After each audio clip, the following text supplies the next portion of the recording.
Oi, sou Volney Faustini e vamos conversar hoje bem especificamente sobre os jovens.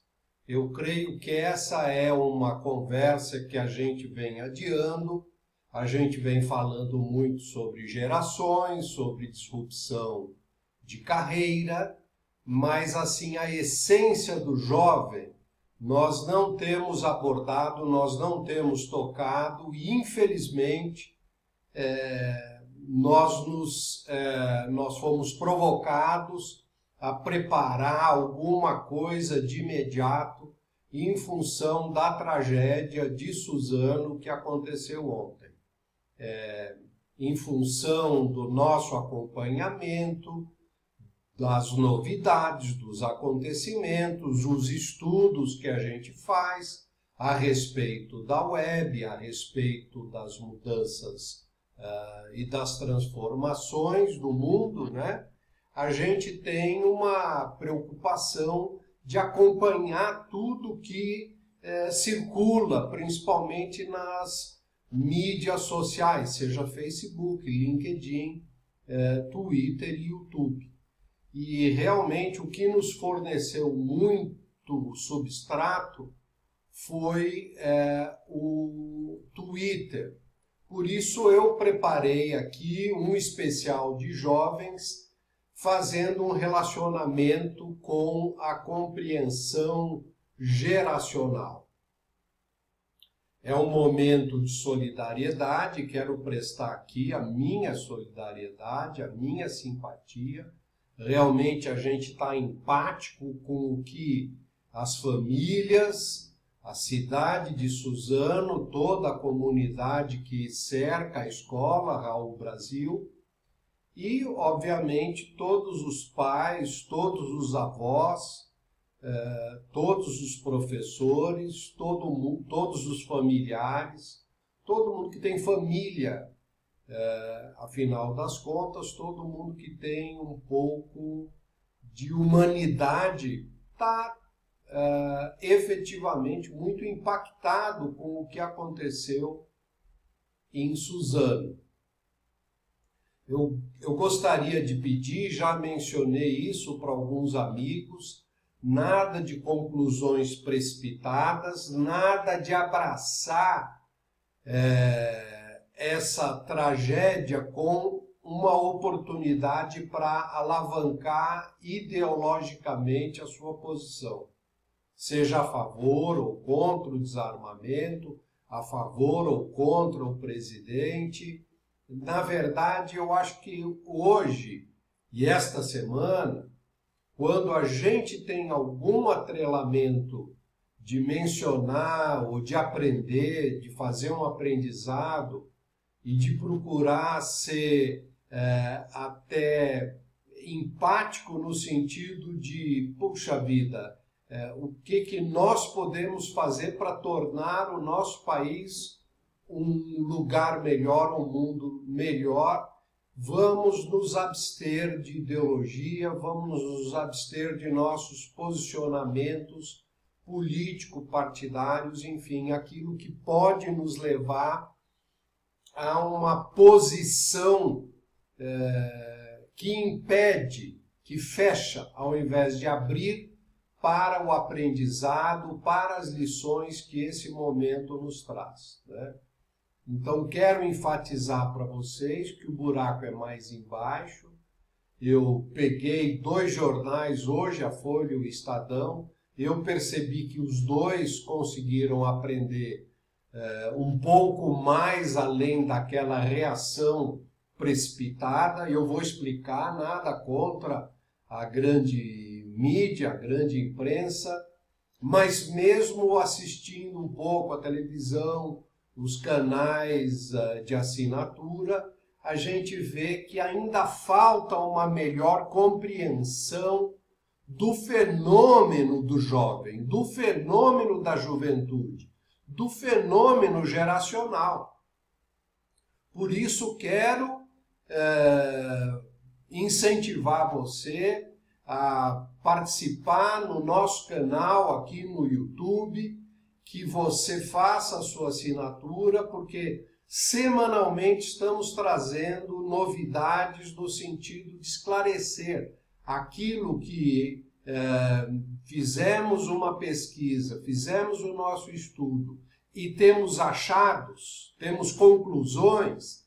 Essas conclusões estamos repassando aos nossos ouvintes, aos nossos assistentes, aqueles que nos acompanham, porque são novidades que a gente ainda não percebeu uma compreensão clara, principalmente por educadores, principalmente por aqueles formadores de opinião.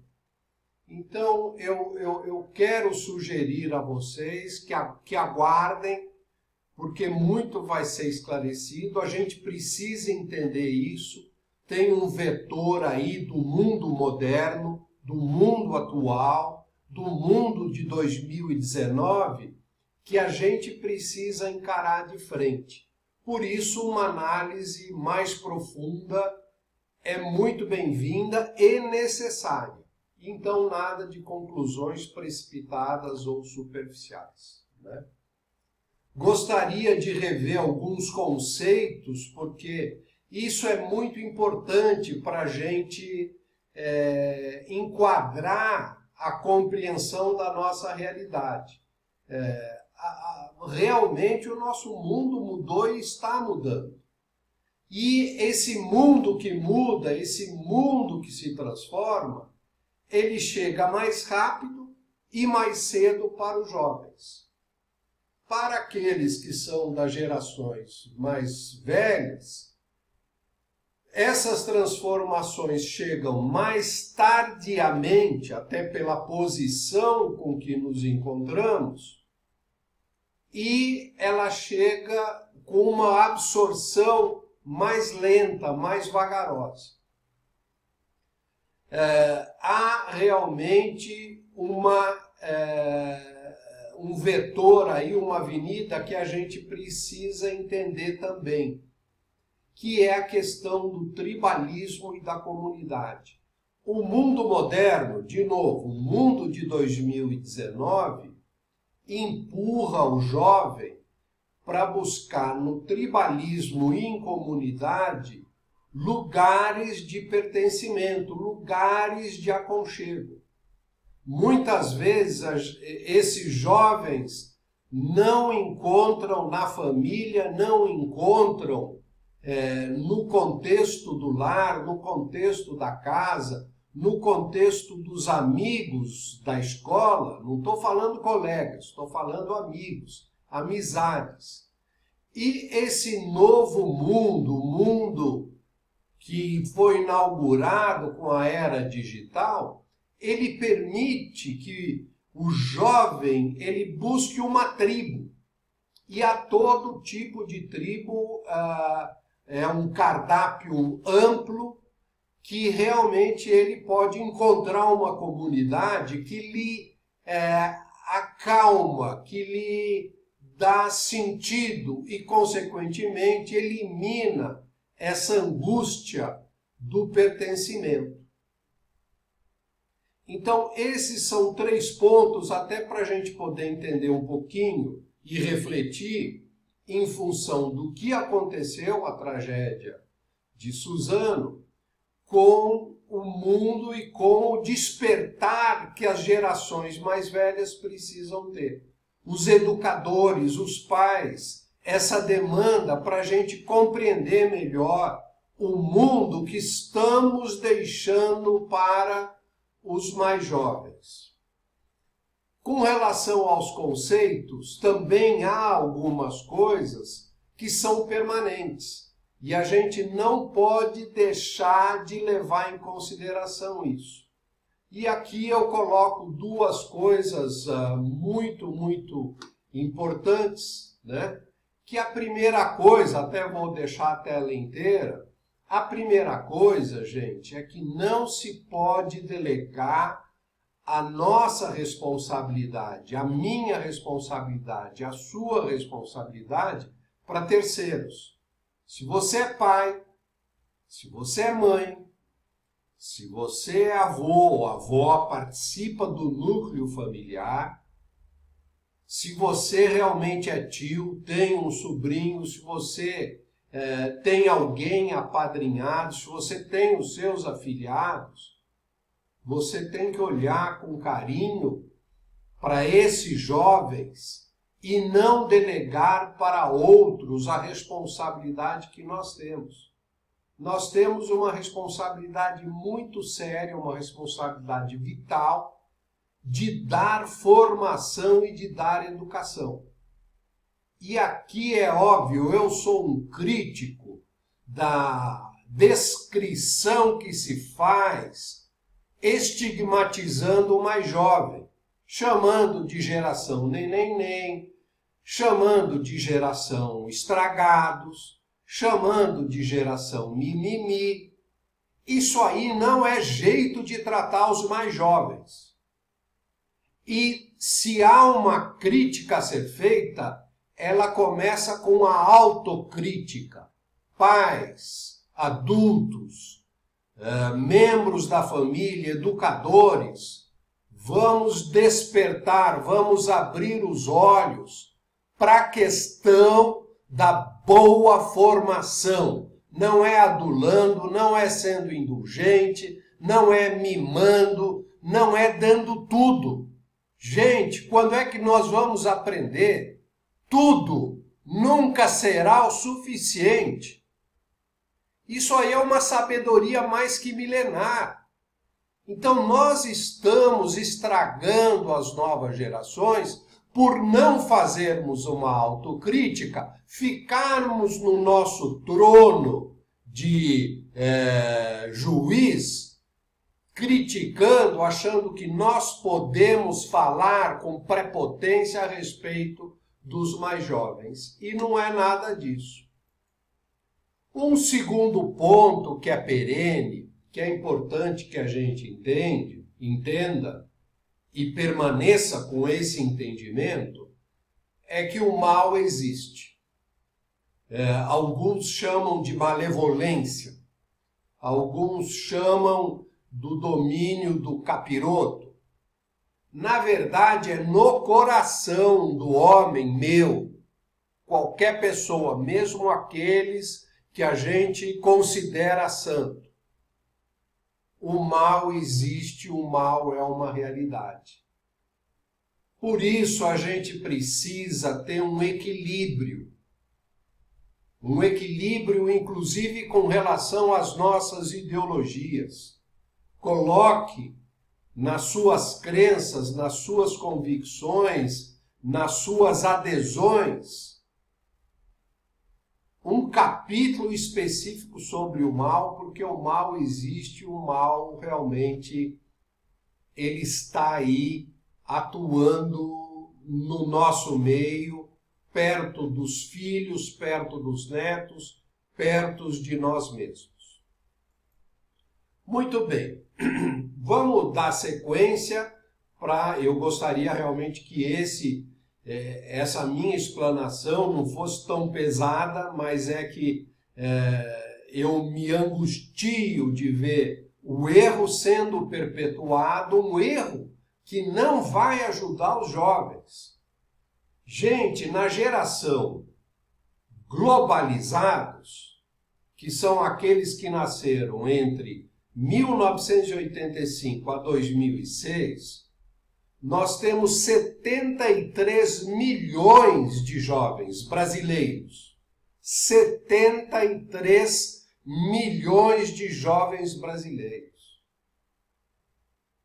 É muita gente para colocar um carimbo, colocar uma pecha. Nós temos que entender na generalização.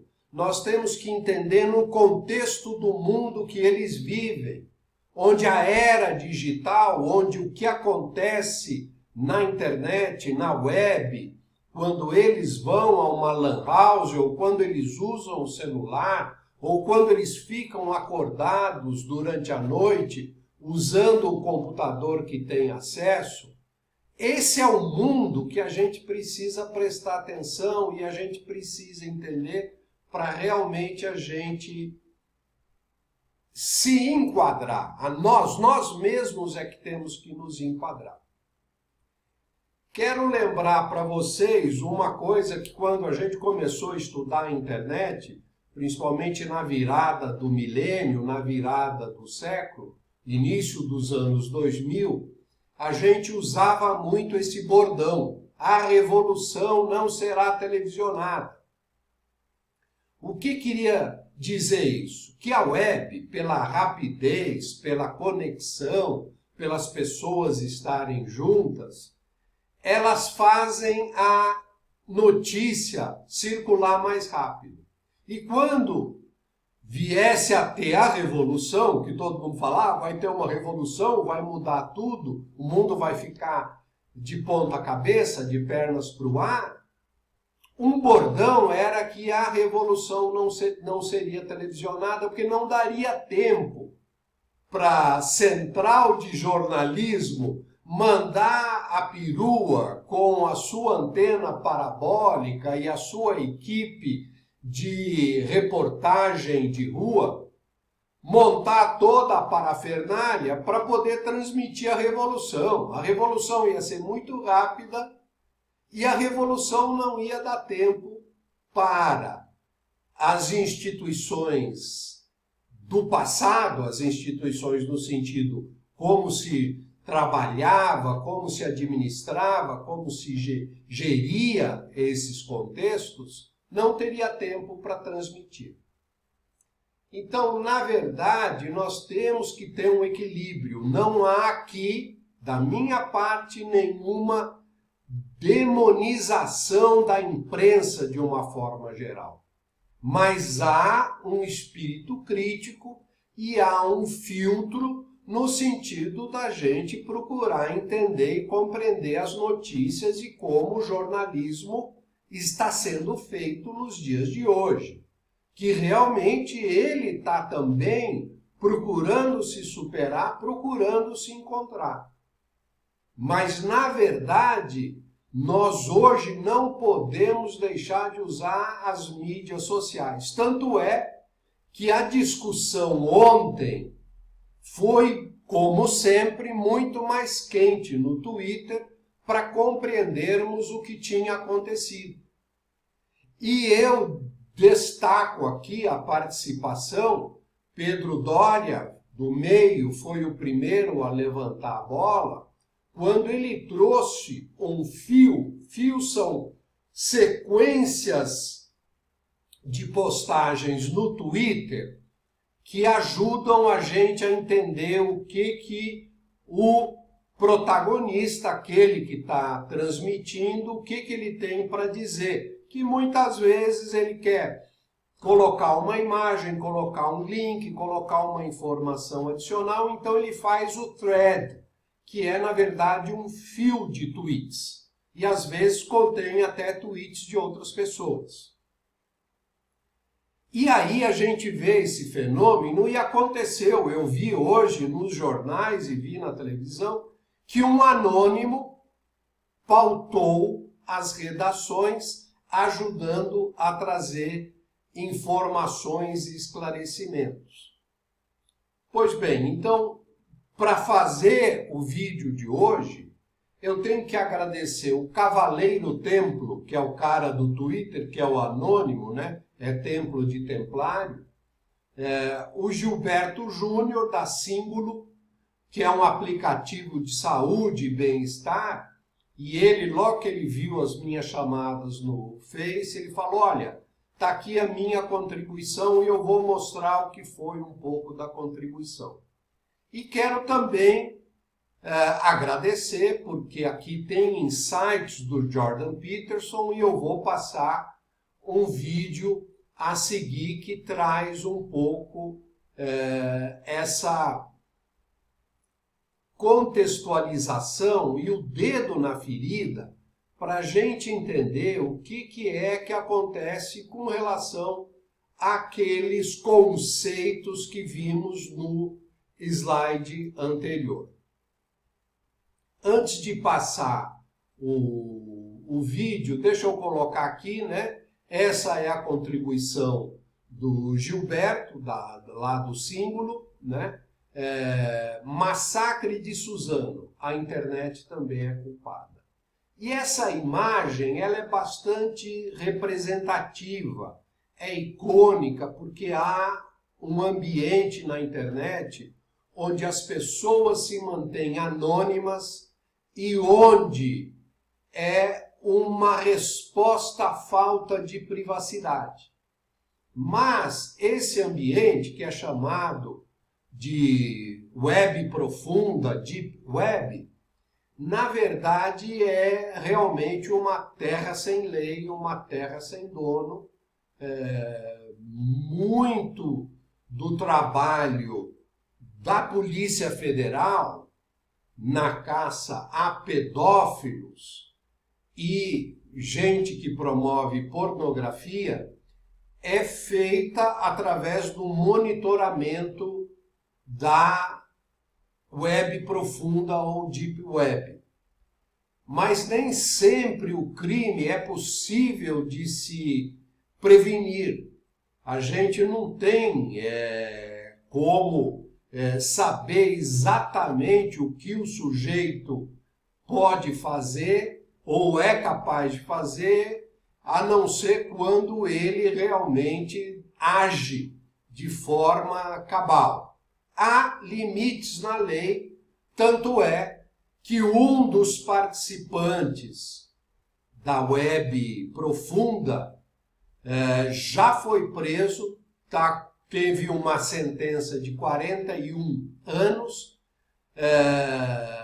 foi preso uma primeira vez, depois foi preso uma segunda vez, já foi retratado em diferentes reportagens, mas é só para ilustrar que essa terra sem lei, esse mundo do faroeste virtual, na verdade é monitorado por nossa polícia e pelas polícias dos outros países, porque, óbvio, é um antro onde realmente o crime pode ser gestado.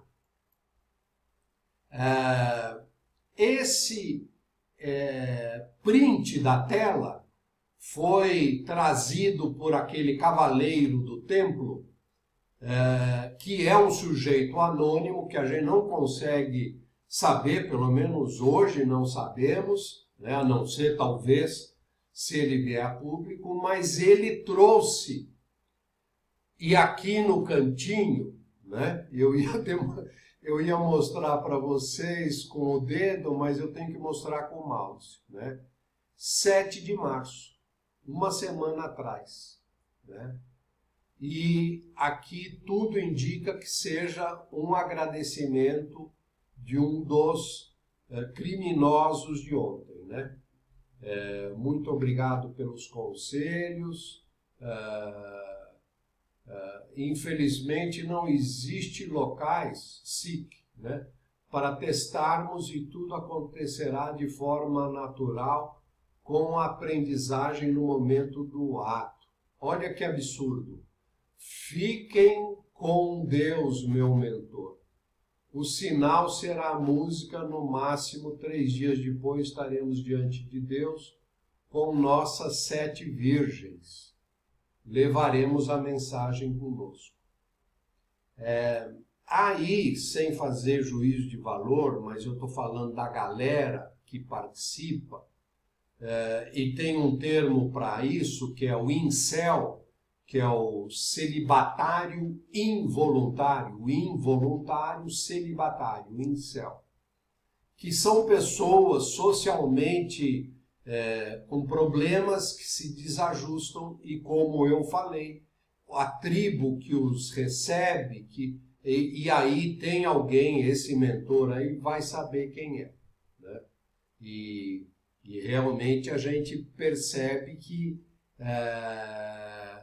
tem ambientes que acabam promovendo de forma muito forte a atitude criminosa, o promover o crime, né? esse cavaleiro templário, o cavaleiro do templo, ele termina, né? Depois de mostrar, quando fala thread, significa o fio, né? O objetivo dessa thread foi mostrar que, não eximindo a culpabilidade dos autores, esse massacre é reflexo de um problema sociológico contemporâneo gravíssimo, que vai muito além da discussão rasa das armas, do bullying e dos videogames, e que sua tendência é piorar. É para pensar, né?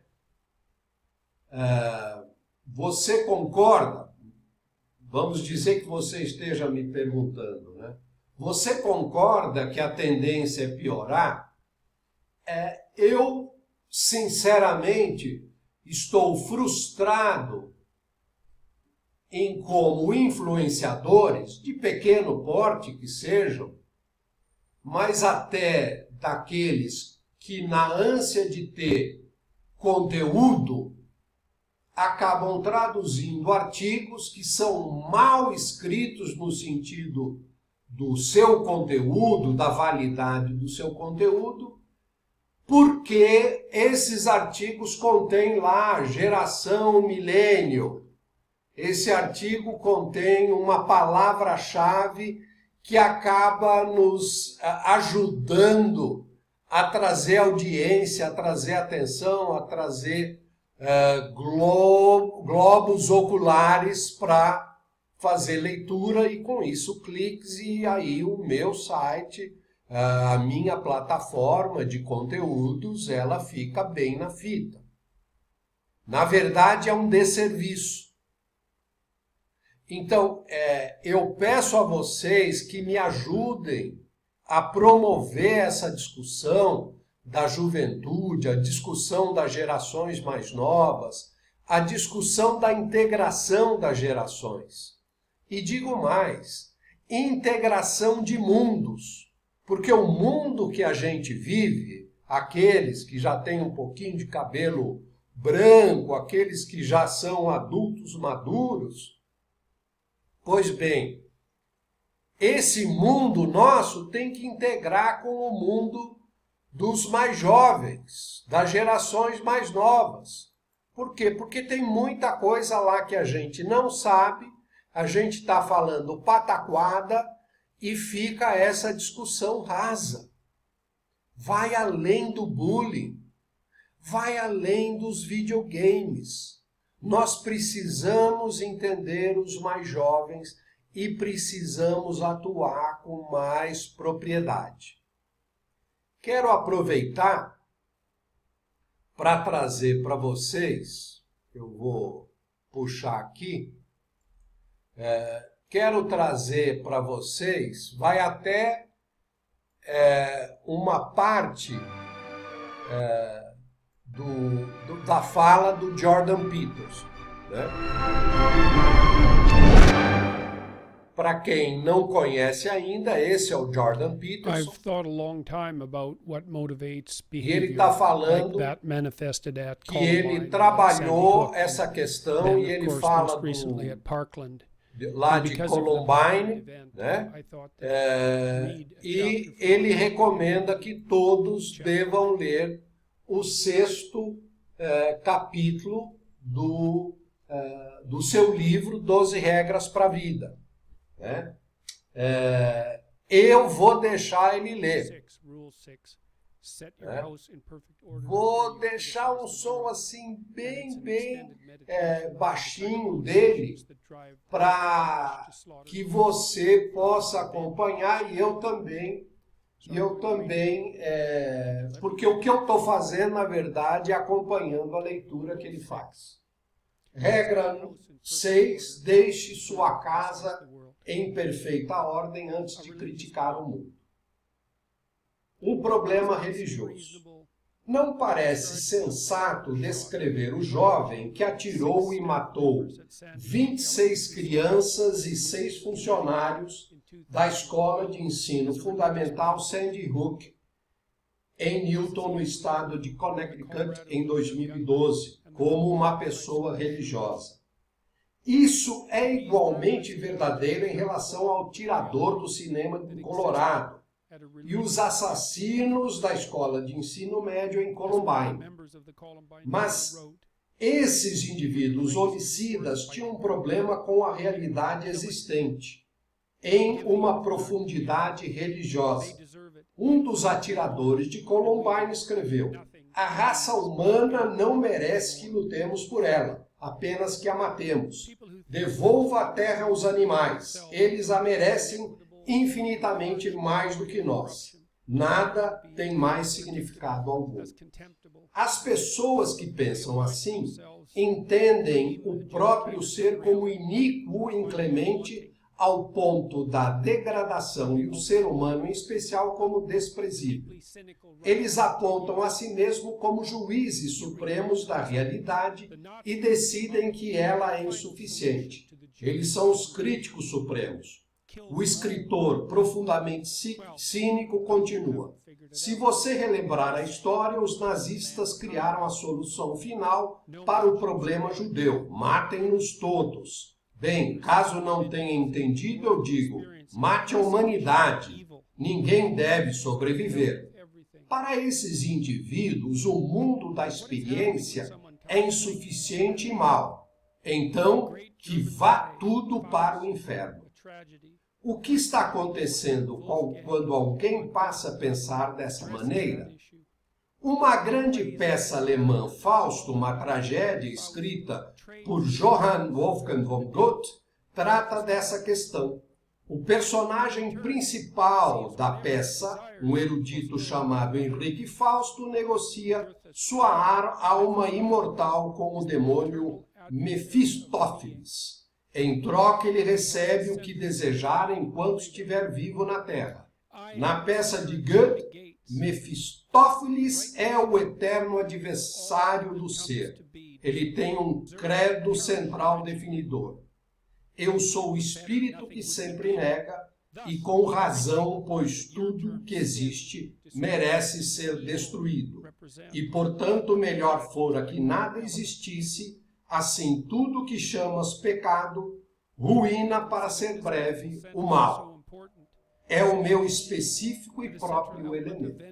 Goethe considerou esse sentimento odioso tão importante, tão essencial ao elemento central da destrutividade da vingança humana, que fez com que Mefistófeles dissesse isso uma segunda vez, fraseado de forma um pouco diferente no ato 2 da peça, escrita muitos anos depois.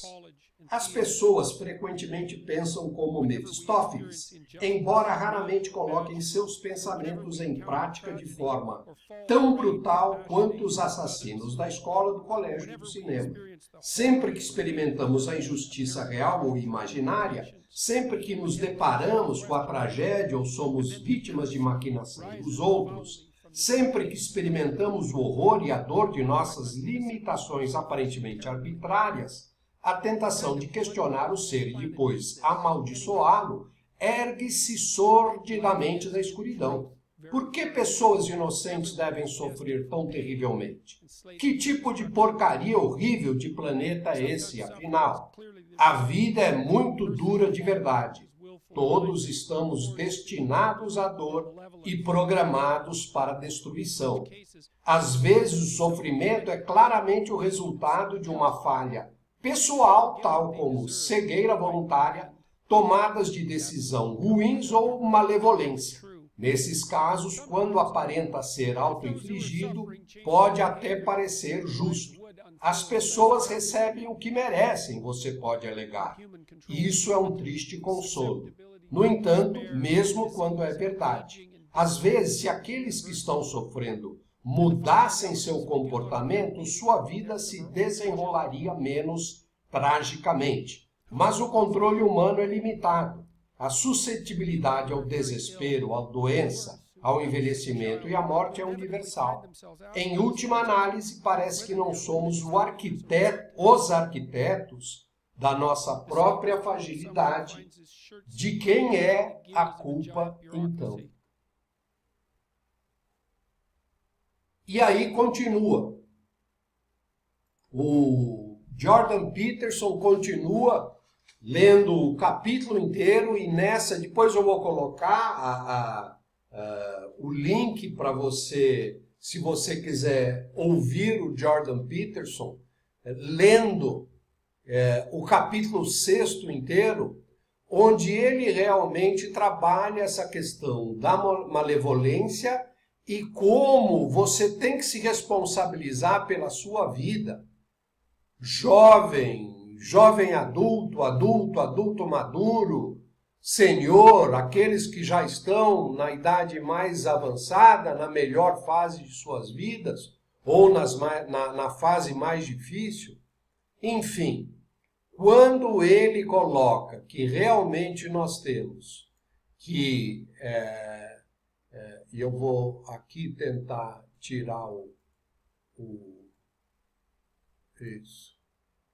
Tentar tirar o vídeo, né? Para a gente continuar, eu tenho mais alguns slides. Então,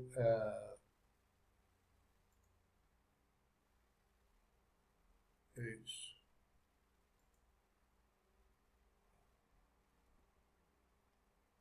Tá aqui os slides. Vamos colocar na tela total e vamos dar uma arrumadinha aqui para que a gente possa ver todo mundo. Muito bem. Como eu tinha falado, ao ler esse capítulo do livro do Jordan Peterson, eu estou procurando contextualizar realmente o que a gente precisa ter em mente quando nós falamos da necessidade de entender o outro, da necessidade de termos posturas equilibradas, onde a gente não pode querer viver a vida dos filhos, onde a gente não pode querer eximir o filho de responsabilidade. Ou quando a gente tira a nossa própria responsabilidade e delega para terceiro. E fala, você que deveria ter feito, você que deveria ter cuidado.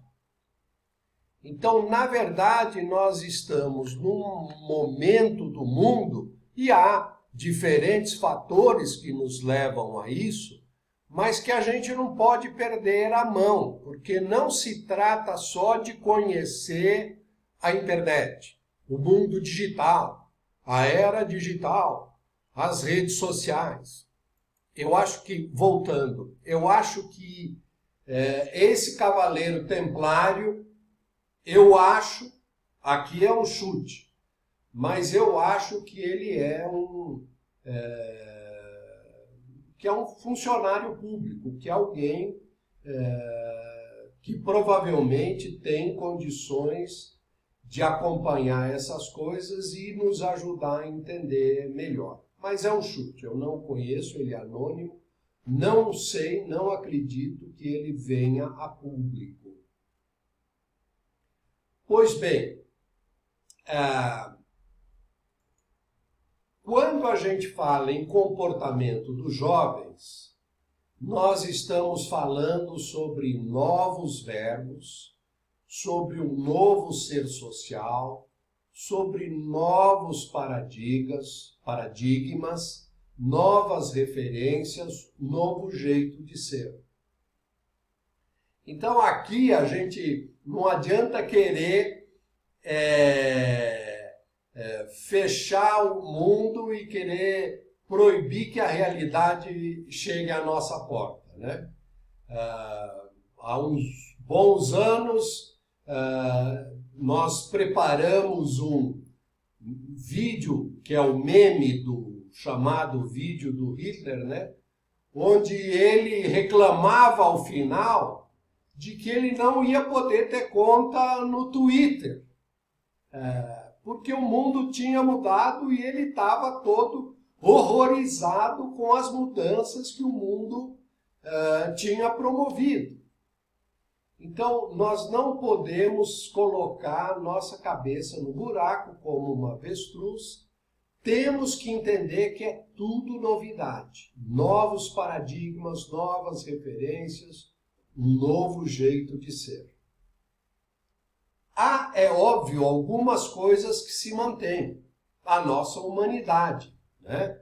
Traços inatos. Então, nós temos que trabalhar a questão da família, né? Houve aí um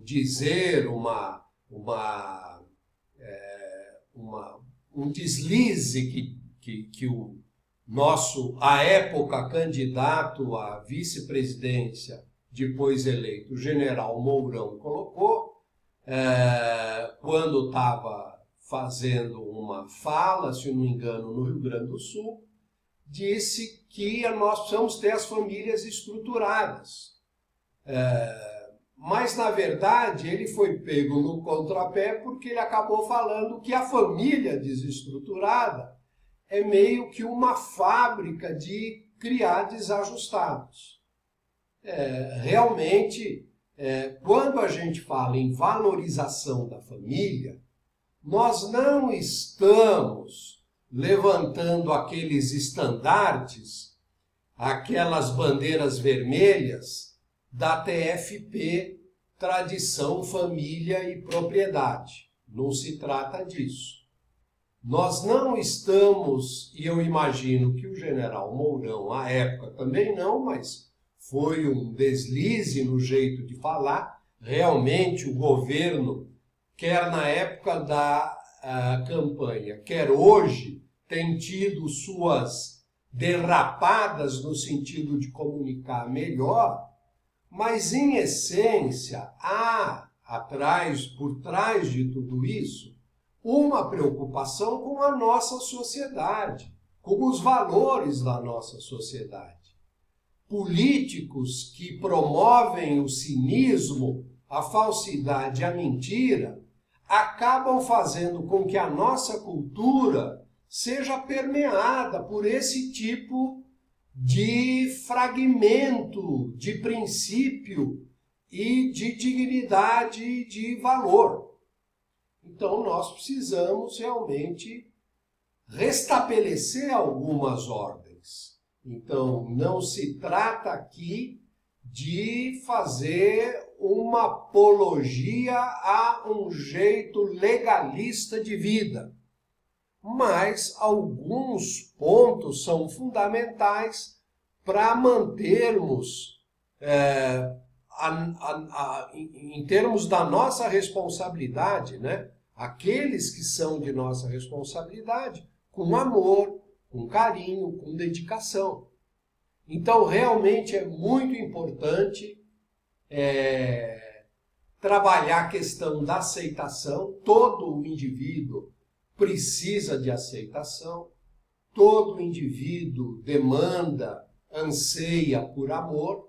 O amor é muito positivo, então não é um amor carnal, um amor erótico, um amor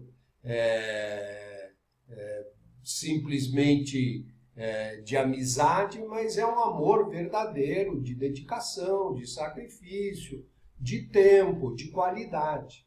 E isso os jovens precisam, e isso é da humanidade. E os jovens precisam de pertencimento. É imprescindível a questão do pertencimento.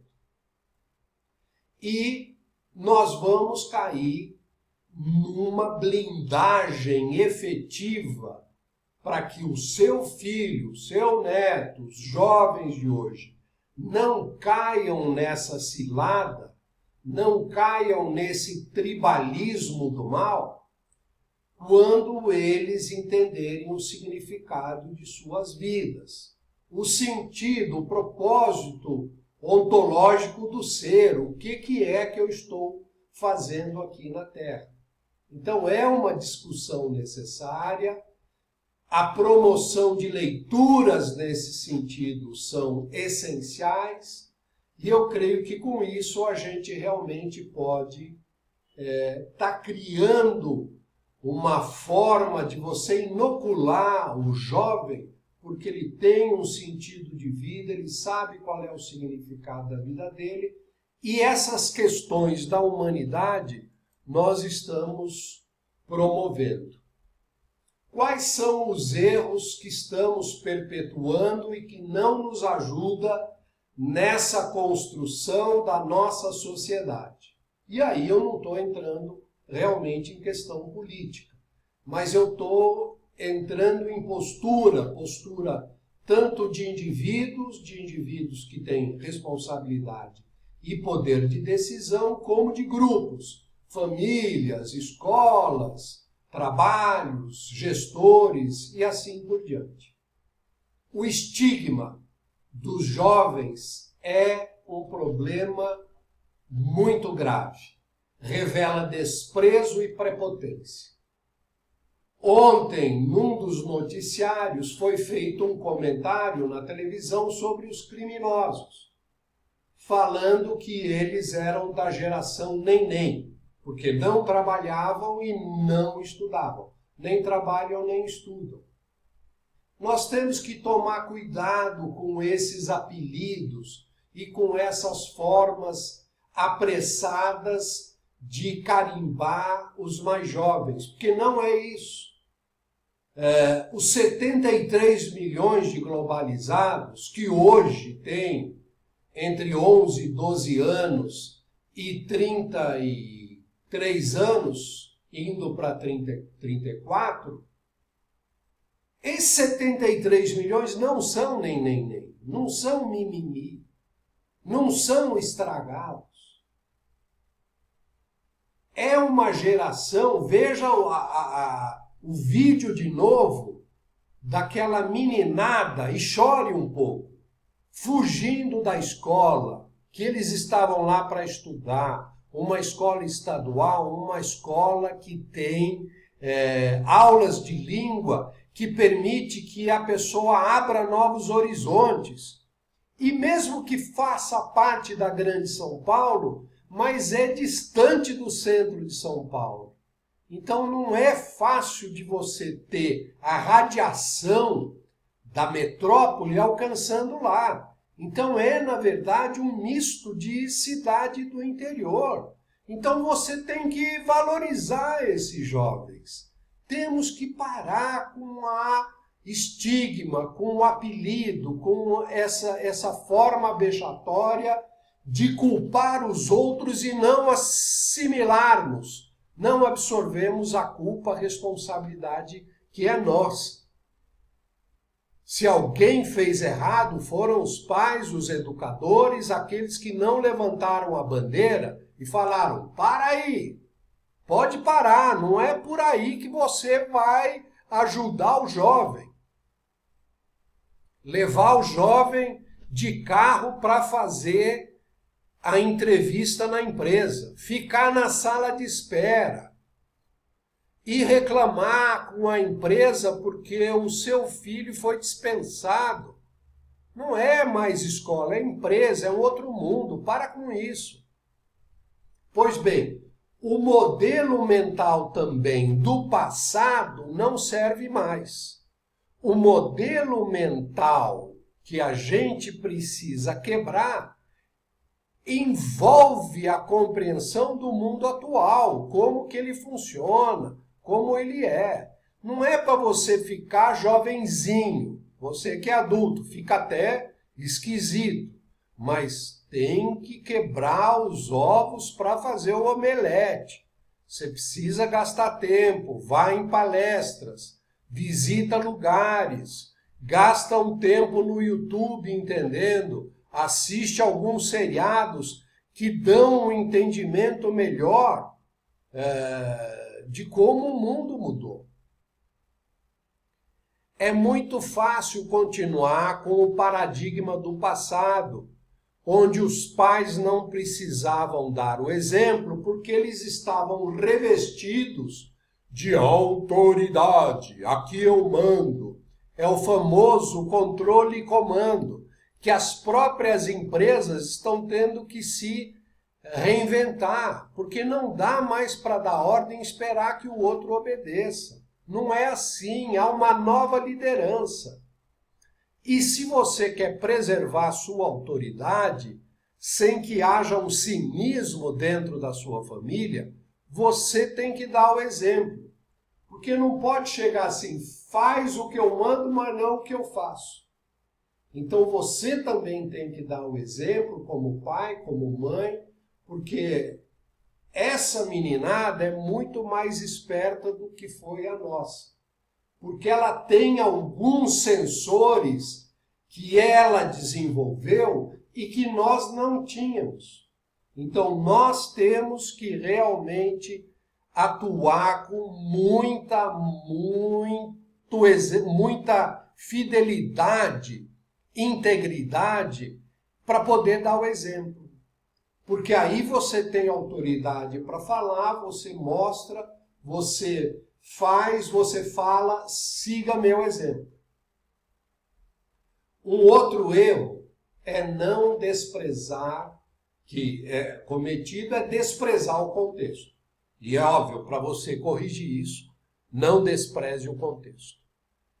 O contexto é um contexto da era digital, o contexto do mundo líquido, os relacionamentos são pueris, os relacionamentos são flácidos, até na família, até no casamento, né? O mundo é um mundo de consumo, é um mundo egoístico, é um mundo que é literalmente consumido pelo consumismo. Então eu vou consumir, eu vou comprar alguma coisa como forma de indulgência, de eu me sentir bem. Eu vou ceder à pressão do consumo. E o mundo líquido não admite, é difícil de você fazer entrar no mundo líquido crenças, fé, convicção. E é importante, o ser humano não vive sem fé, sem suas crenças. E o terceiro erro que a gente despreza, a terceira coisa que a gente despreza dentro do contexto, é o mundo globalizado. Então o mundo realmente ele está muito forte, muitas influências, nós precisamos estar ligados a isso e temos que criar antídotos para que a gente não seja sucumbido, para que a gente não seja absorvido por essa globalização. Há então uma chamada por um novo modelo mental.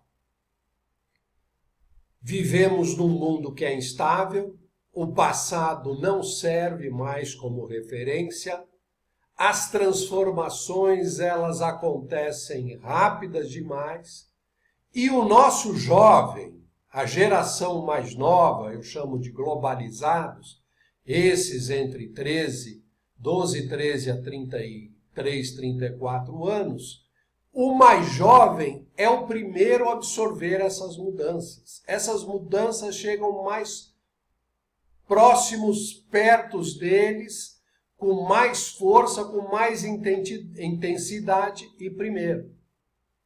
Então, se eu posso dar um conselho para pais e educadores, conheça o mundo dos jovens.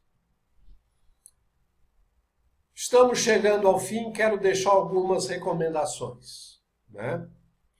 Você, como pai, como educador, o que você pode fazer ou o que você pode, numa conversa no fim de semana, na troca de experiência, no compartilhar, dê atenção e faça diálogo.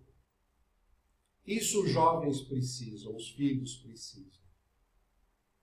Muito companheirismo. É importante o companheirismo.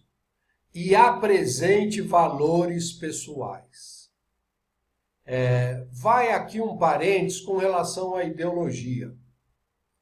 Muita ideologia rasa dos dois lados, da esquerda e da direita. Ideologia barata. Achar que a solução dos problemas do Brasil é só uma leve guinadinha de direção para lá ou para cá. Os nossos problemas são tão profundos que eles vão além da ideologia. E nós precisamos entender a complexidade do nosso mundo. E para entender a complexidade, antes de mais nada, temos que ter valores pessoais.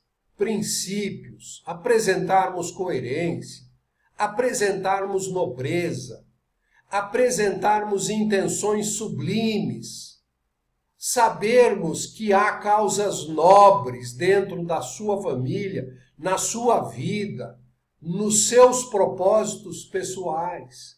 E isso deve se traduzir em valores, deve se traduzir em princípios. Já para o jovem, para ele ou para ela, amplie os horizontes em múltiplas atividades. Não permita que o jovem no mundo onde o cardápio de opções, de alternativas é tão amplo, é tão diverso, não permita que ele fique bitolado. Pelo que eu sei, esses meninos criminosos, esse homem, esse adolescente, esses criminosos, eles ficavam muito consigo mesmos e visitavam muito a lan house. Não tinham vida social, não tinham outras atividades.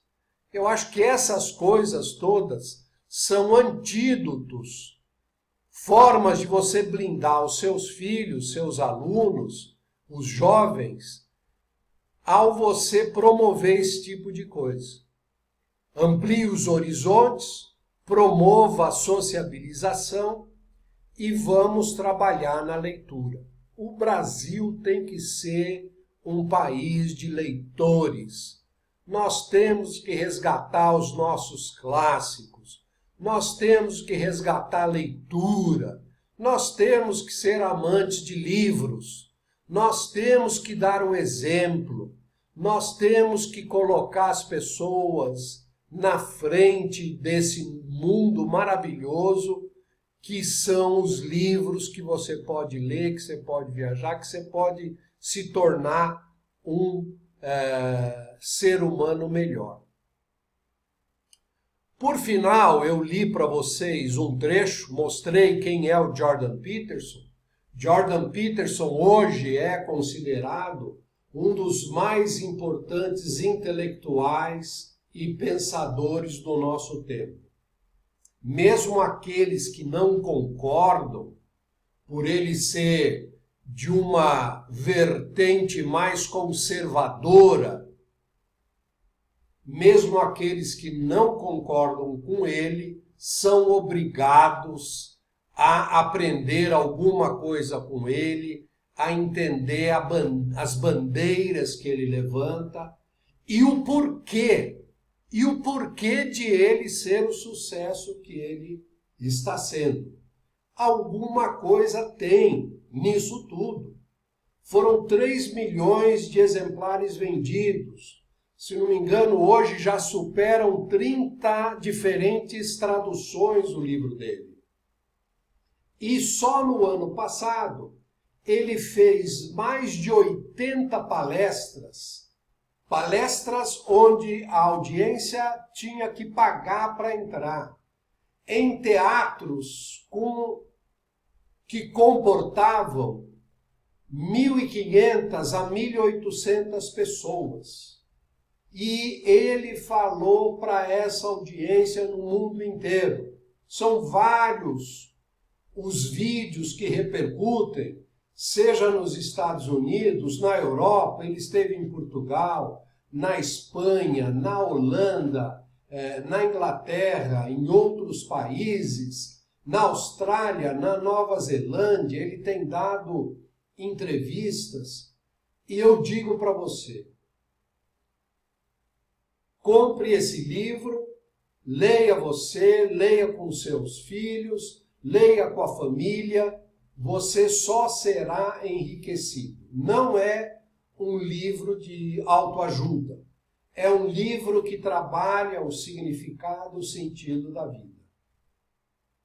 E por final, nós estamos quase chegando a 1 hora de vídeo. Se você ficou aqui até o final, eu quero te pedir mais uma coisa. Faça a sua assinatura no nosso canal e divulgue as nossas falas, porque o nosso intento é realmente termos uma juventude fantástica, maravilhosa, que vai enfrentar as intempéries do futuro com muita firmeza, equilíbrio, tenacidade e heroísmo. Obrigado por seu tempo e até uma próxima oportunidade.